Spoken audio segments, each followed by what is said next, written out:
Well, now we have another problem. An aircraft is flying in the atmosphere where the static temperature is negative 30 degrees Fahrenheit with a velocity of 2,000 feet per second. Assume that Cp is equal to 0.241 BTU per pound mass per ranking. What is the total temperature of the flow? Okay, so let's do, what is the total temperature of the flow? Let's read. If the air then enters a well-insulated inlet, what is the total temperature at the compressor phase?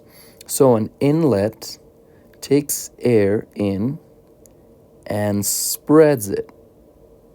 If we're saying m, the Mach number is less than 1. So this is our sketch. And we're going to say that this is 1 and this is 2. All right. And we're going to have a control volume here. And this is our system boundary that I'm drawing right now. Now we're saying that we have a velocity, v, of 2,000 feet per second. I messed that up a little bit, feet per second. And then that we have a temperature on the outside. And the temperature 1 is equal to negative 30 degrees Fahrenheit. I don't know why I wrote it there. Perhaps it's better if I write it over here. Negative 30 degrees Fahrenheit. So once we have that, we can answer the first question, but we need some assumptions. So one assumption that I'm going to make is steady flow and 1D flow, because we're giving properties of the flow at a certain point with just one value. And then let's assume caloric perfect gas, which is a good assumption because they gave us a CP. So it must mean that we're assuming that as well. And let's see. There's no heat coming in or out, so we're going to say that it's adiabatic as well. Adiabatic.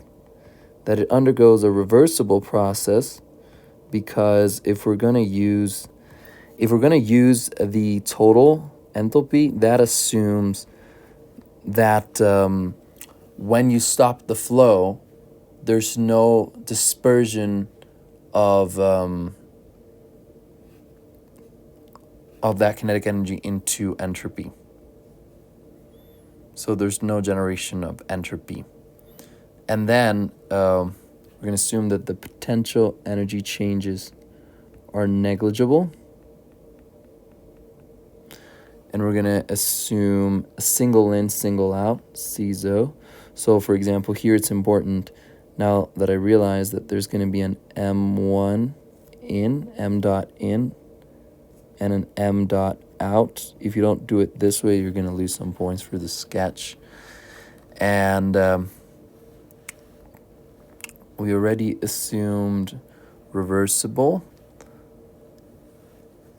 And then we'll assume another thing. We'll assume that V2 is about equal to 0.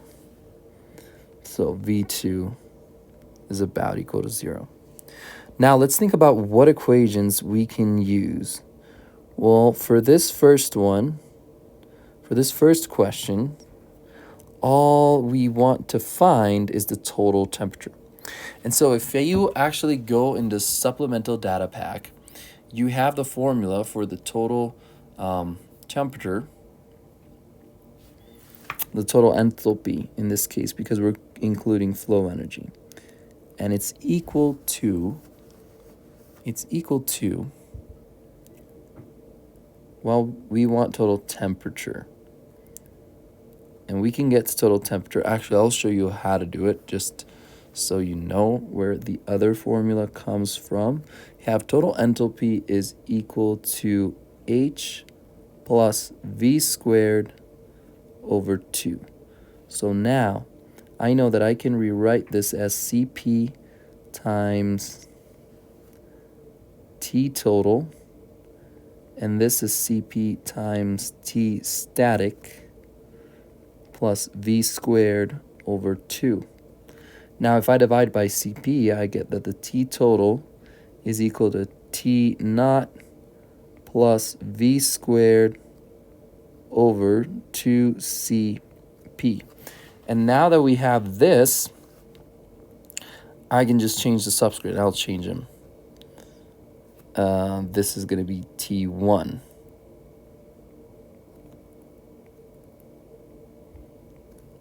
Okay?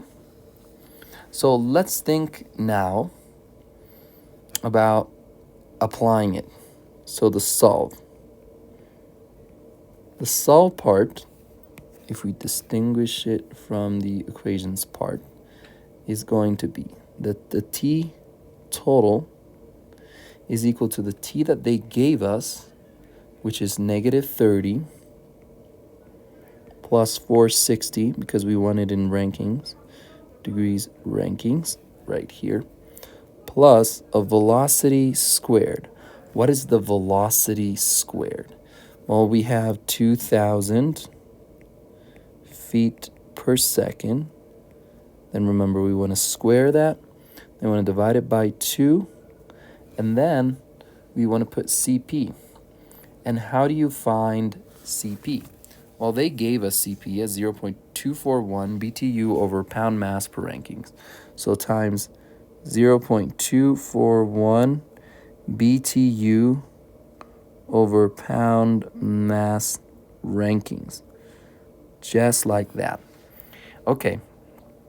And once we have that, we just have to make sure that we are going to get rankings on the top.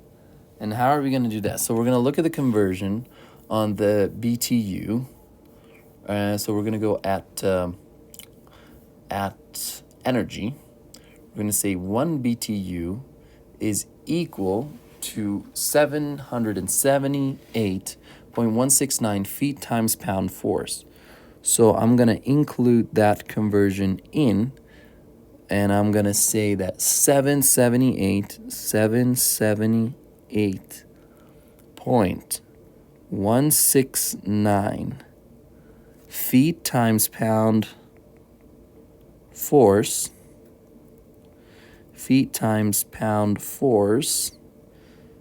divided by 1 BTU, and that's going to be it. Now, I see that the BTU would cancel out. Then I'd have feet and pound force, but I have pound mass.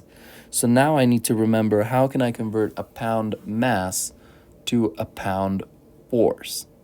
And the conversion is 1 pound mass.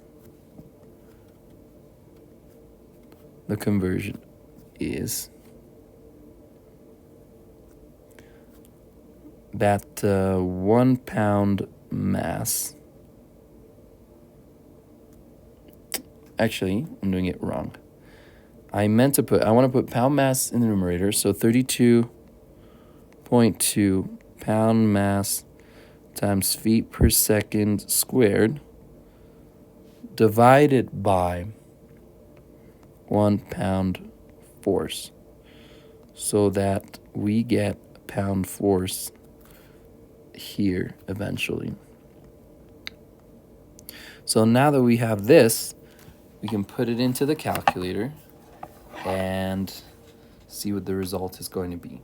So negative 30 plus 460, close parenthesis, plus open parenthesis, 2,000 squared, close parenthesis, divided by open parenthesis, 2 times 0.241 times 778.169 times 32.2, closed parenthesis, and press the equal sign, we get 761. Before I write it down, let me just make sure that that is correct. Well, this is ranking, so that's 761 1.2 degrees Rankine. And if I subtract 460, I'm going to get 301.2. 301.2 degrees Fahrenheit, which is the right answer.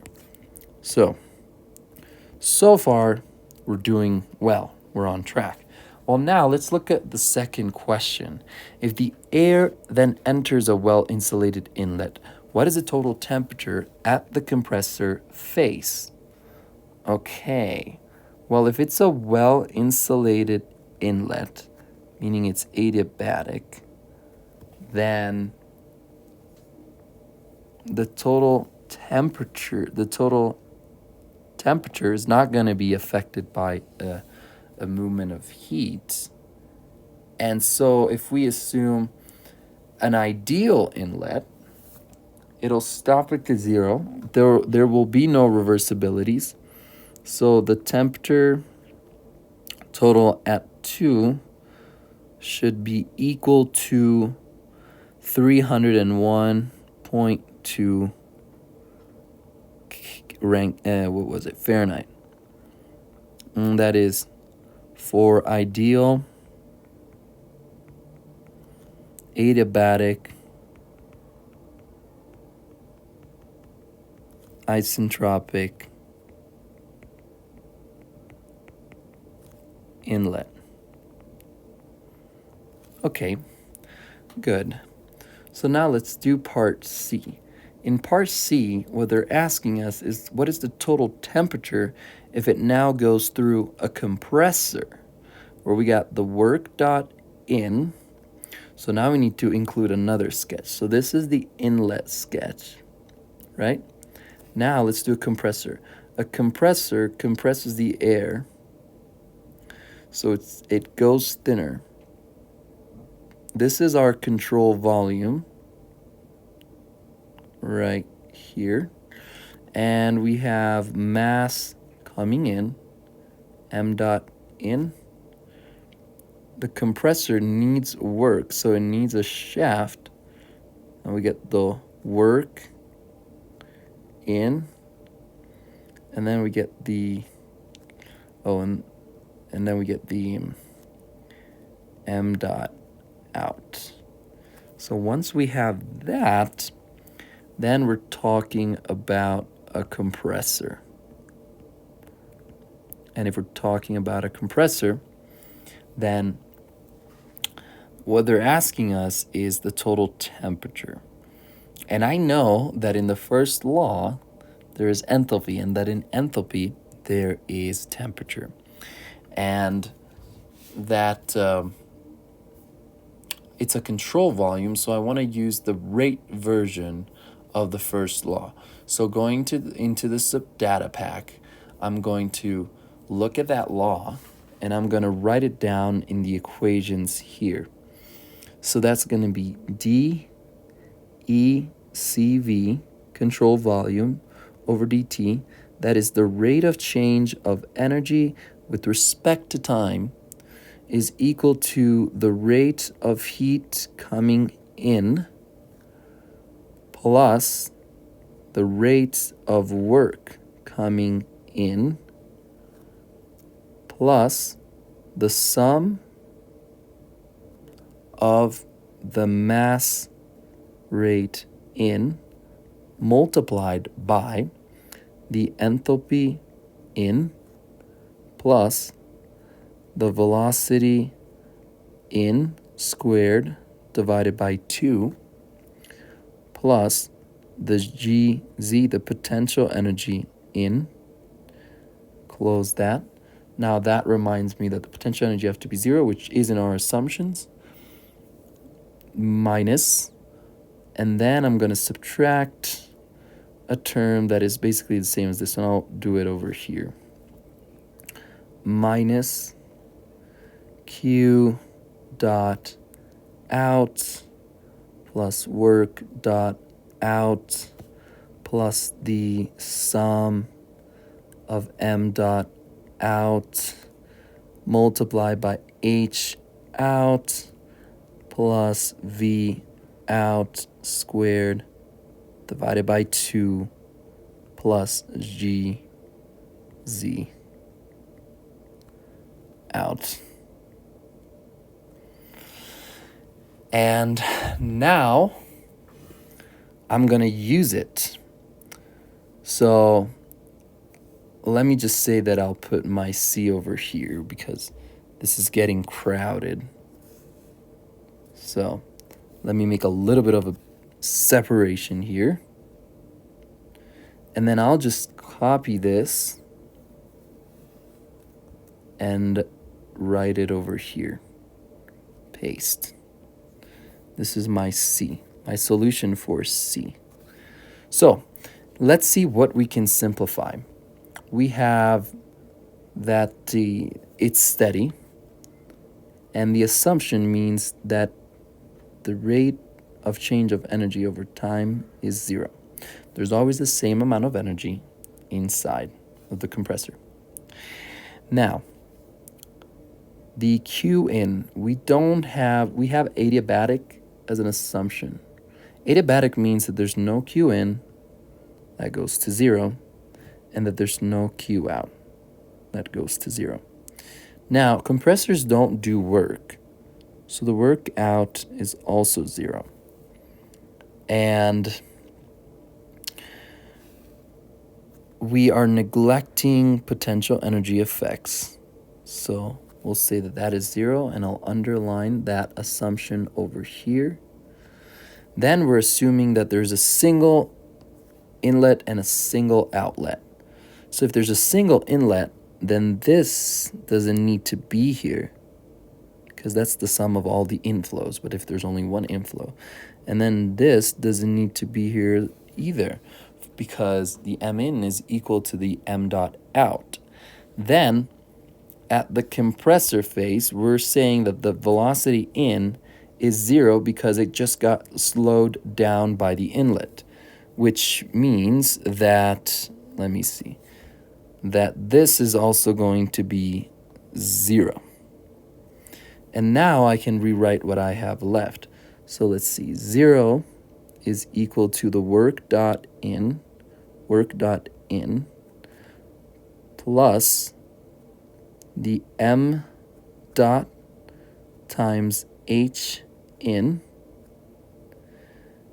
minus the M dot times H out plus V out squared divided by 2. Okay, so now what I can do is they want us to calculate the temperature. And I know the temperature is going to be hidden in this, right? If I think of this, V out, do we have a velocity out? We don't. So I'll think of this as total enthalpy, HT. And then what will happen is that I can rewrite this. So I'll say HT, and I'll bring it to the left-hand side of the equal sign. M dot times HT is equal to the work dot in, plus M dot H in. Now, we can decompose this into M dot CP times T total is equal to the work dot in plus M dot times CP times the temperature in, which was at the station 2. So now I can solve for T total by saying work dot in divided by M dot plus CP and M dot here cancel, T2. Now, there's also a CP in here that I forgot. Okay, so now let's see if I did this simplification properly. Yes. So now we're going to input the values in. What is the work dot? It's 100 horsepower. So 100 horsepower, we will need to convert that. So why don't we go ahead in the supplemental data pack and go to the conversion sections and go into power. We say 1 horsepower is equal to 550 feet times pound force per second. Okay, so that's going to be 550 feet times pound force over second. All of that divided by CP, which they gave to us 0.241 BTU per pound mass per ranking. 0.241 BTU per pound mass per ranking. Well, okay, so I noticed that I don't need these units, I need BTUs. So let's see. 1 horsepower is equal to 0.7068 BTUs for horsepower. So then the HP will cancel out with the HP, the BTU will cancel out with the BTU, and then if I have mass over here, did they give me mass? They gave me mass in pound mass, so I don't need to convert that. It's 25 pound mass per second times 25 pound mass per second. So now just think about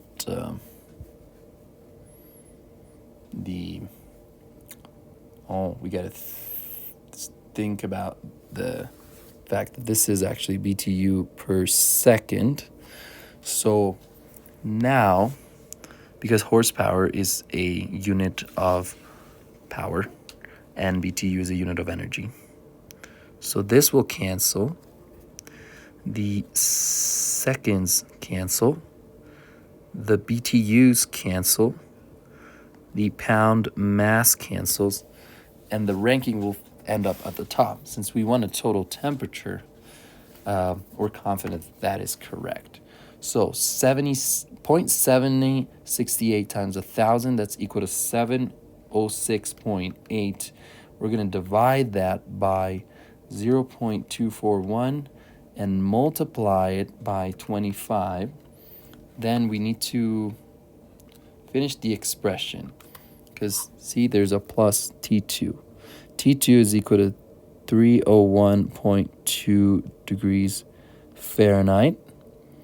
This is going to be in rankings, so we have to convert to rankings. Okay, so that's going to be correct. And so we're going to add 301.2 plus 460. And that's going to give us 878.5 degrees rankings. Well, now that we have that, we can convert it back to Fahrenheit. And we get 418 degrees Fahrenheit. Since this is our final answer, I will box it. Now, let me just make sure we got the right answer. Yes, so this is correct. See you next time.